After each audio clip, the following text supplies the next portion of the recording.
الحمد لله رب العالمين والصلاة والسلام على رسول الله وعلى آله وصحبه ومن والاه أما بعد.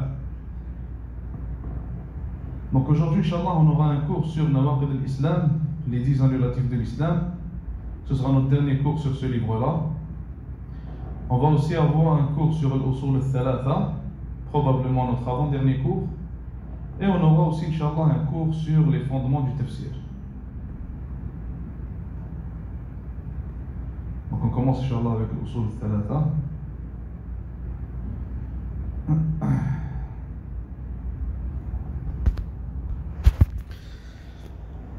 Donc Cheikh Mohammed ibn Abdul Wahhab rahimahullah, il dit Al-Thaminu est le huitième, en parlant du huitième annulatif de l'islam.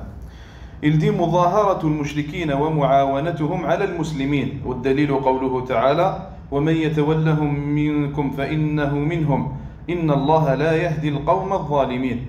Donc le huitième annulatif c'est quoi? C'est secourir les polythéistes et les aider contre les musulmans.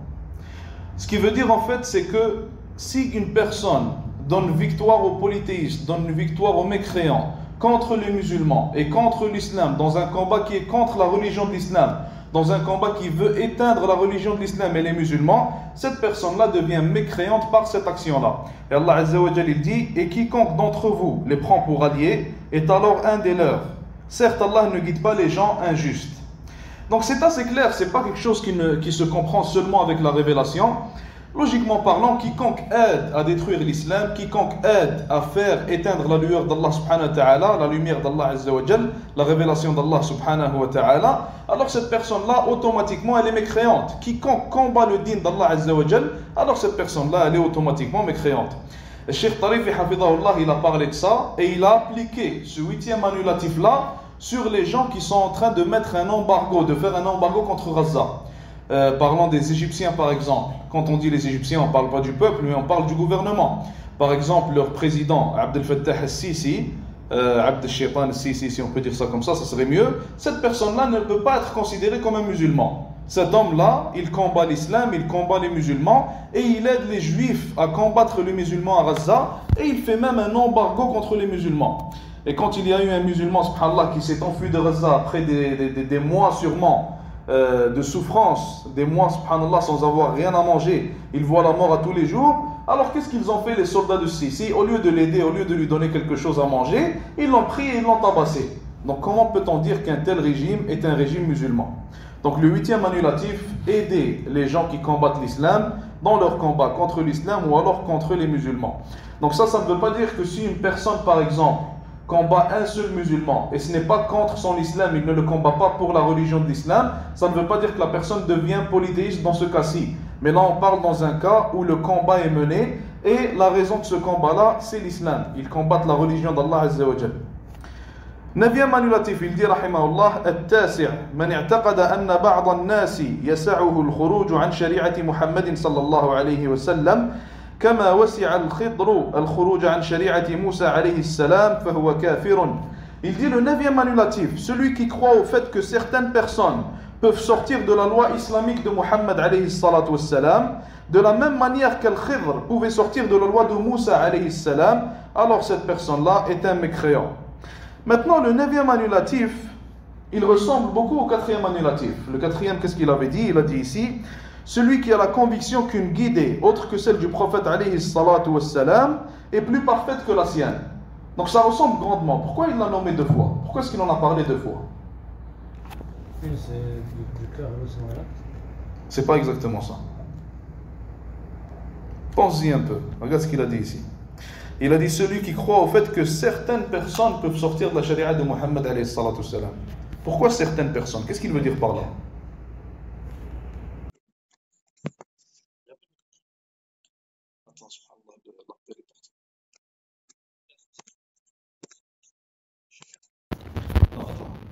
Est-ce que vous m'entendez dans le live? Le quatrième, il a dit penser qu'il y a une charia meilleure que celle du prophète alayhi salatu wassalam. Ça c'est le quatrième. Le neuvième, c'est le fait que tu penses qu'une personne peut sortir de la charia du prophète alayhi salatu wassalam. C'est quoi la différence?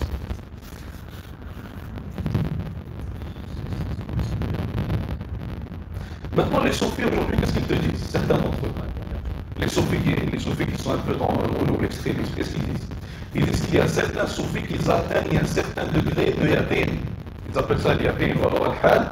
Et ils disent qu'après avoir atteint ce degré-là, j'ai vu subhanallah l'un de leurs chefs qui est mort, il disait qu'il n'a plus besoin de faire la salat, il n'a plus besoin d'obéir à Allah Azza wa Jal, il n'a plus besoin de s'éloigner des péchés, de ce qu'Allah Azza wa Jal a rendu non permis, a rendu interdit. Donc c'est ça qu'il vise ici dans ce 9e annulatif. Il spécifie précisément que penser qu'une personne ou un groupe de personnes peuvent sortir de la charia du prophète alayhi salatu salam, comme le font ces soufis-là extrémistes, alors ça relève de la mécréance, que ce soit pour la personne qui sort de la charia ou que ce soit pour la personne qui croit qu'il est permis à une certaine personne de sortir de la charia. Donc s'il y a un soufi qui fait cet acte-là, il est mécréant. Et s'il y en a un autre qui croit que son chef peut faire cet acte-là, alors lui aussi, il est mécréant. C'est ça que ça veut dire dans ce 9e-là. Allah Azza wa Jalla dit ومن أظلم non, ça c'est pour le 10e.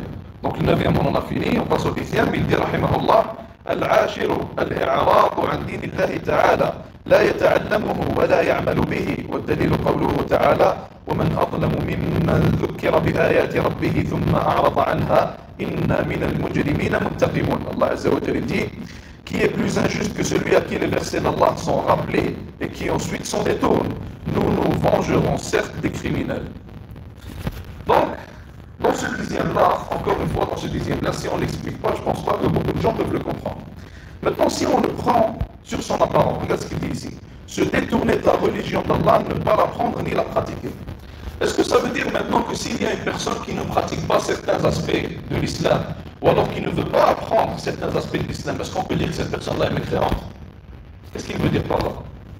Est-ce que c'est par rapport à ça? Pour les chefs, les écrans sur leur pareil, mettez leur main. Ok, ça c'est un type de détournement. Il se détournait de quoi, Quraysh? Ok, du tawhid. Maintenant, s'il y a une personne qui lui dit un tel acte, une telle action, c'est une sunna, et ils sont détournés, il ne peut rien savoir. Est-ce qu'il est mécréant? Il n'est pas mécréant, exactement. Ici, ce qu'il veut dire en fait, rahimahullah, c'est quiconque se détourne des fondements de l'islam, quiconque se détourne des bases de l'islam, quiconque se détourne des choses et des croyances qui font en sorte que ton islam il est valide.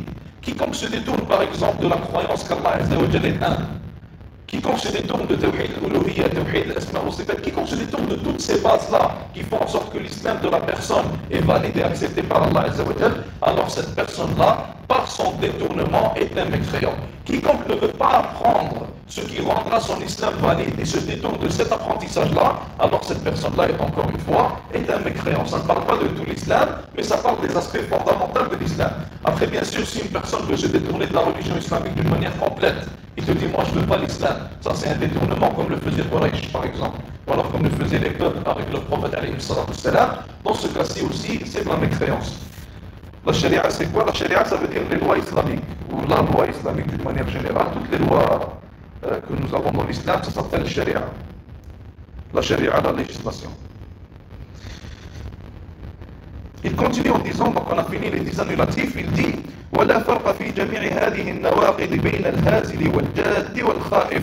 Et il n'y a aucune différence concernant ces annulations de l'islam entre celui qui les commet pour plaisanter sérieusement ou par peur. Donc ici, il clôture le livre, il a fini les 10 annulatifs desquels il voulait parler, rahimahullah.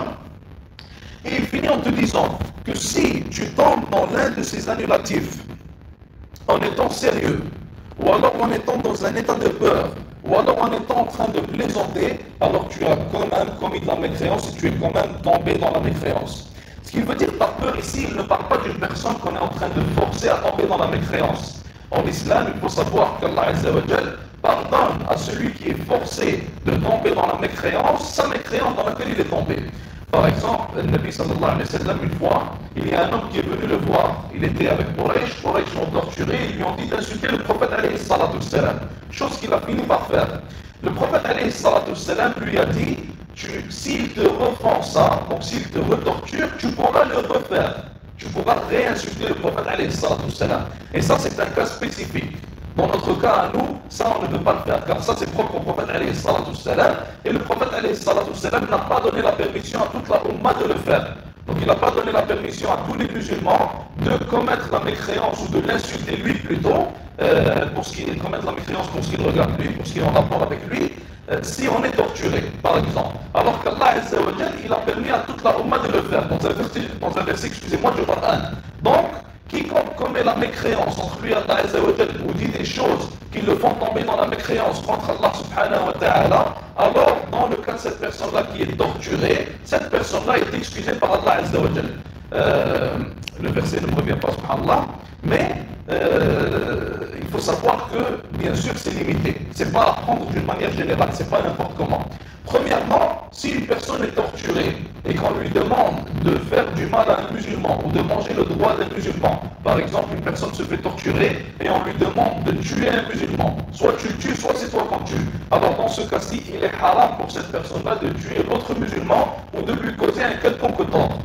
Tu dois prendre sur toi et tu dois patienter pour Allah Azza wa Jal. Mais dans le cas où on te dit, tu laisses l'islam, tu dis que tu délaisses l'islam, tu dis que tu mets le en Allah Azza wa Jal et on te libère, alors dans le cas où la torture est sérieuse et dans le cas où la torture est en train de se faire, alors dans ce cas-ci, tu peux croire en Allah Azza wa Jal, alors que ton cœur il est encore rempli de l'iman, comme Allah Azza wa Jal l'a dit dans le Coran. Tant que le cœur croit encore en Allah Azza wa Jal, on te force à mécroire avec ta langue, tu peux le faire. Et bien sûr, comme on a dit, c'est dans certains cas spécifiques, on ne va pas expliquer les cas, on ne va pas expliquer toute la situation et tout ce qui est relié à ça, mais d'une manière générale, c'est seulement ce qui est relié au droit d'Allah subhanahu wa ta'ala, car il a déjà permis cela dans le Coran.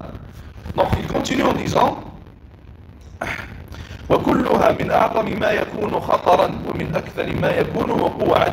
Il dit chacune de ces annulations fait partie des choses les plus dangereuses et les plus commises. Comme on avait dit dans le premier cours, il a ramené ces 10 annulatifs-là de l'islam, alors qu'il y en a bien plus que 10, car ces 10 annulatifs-là étaient les plus présents dans son temps, les plus commis par les gens aussi dans son temps. Donc il a fait cela pour que les gens évitent de tomber dans ces annulatifs-là, et il a fait cela pour que les gens comprennent que ce sont des annulatifs de l'islam et se protègent et protègent leur religion.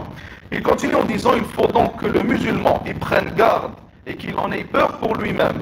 Nous cherchons protection auprès d'Allah contre les causes de sa colère et la douleur de son châtiment. Et avec ça, on aura fini le livre par la grâce d'Allah subhanahu wa ta'ala. Et il faut toujours se rappeler, après avoir fini un livre, ou au moment de commencer un livre, ou au moment où on fait une bonne action, il faut se rappeler que tout vient d'Allah subhanahu wa ta'ala et que si Allah azza wa jalla ne nous donnait pas la permission, on ne pourrait même pas respirer, on ne pourrait même pas se lever, on ne pourrait même pas marcher. Toute la grâce vient d'Allah azza wa jalla et tout le bien vient d'Allah subhanahu wa ta'ala. Et il faut savoir que celui qui n'arrive pas à faire de bien, alors il faut savoir que ses péchés, comme l'ont dit certains salafs, ses péchés l'ont enchaîné et ne lui ont pas permis de faire le bien. Il faut délaisser les péchés, essayer de faire le maximum de bien, demander à Allah azza wa jalla d'accepter nos actions et de nous donner de nous donner le succès pour faire le maximum de bien possible et de nous pardonner tous nos péchés, excusez-moi, Inch'Allah ta'ala. Donc on passe à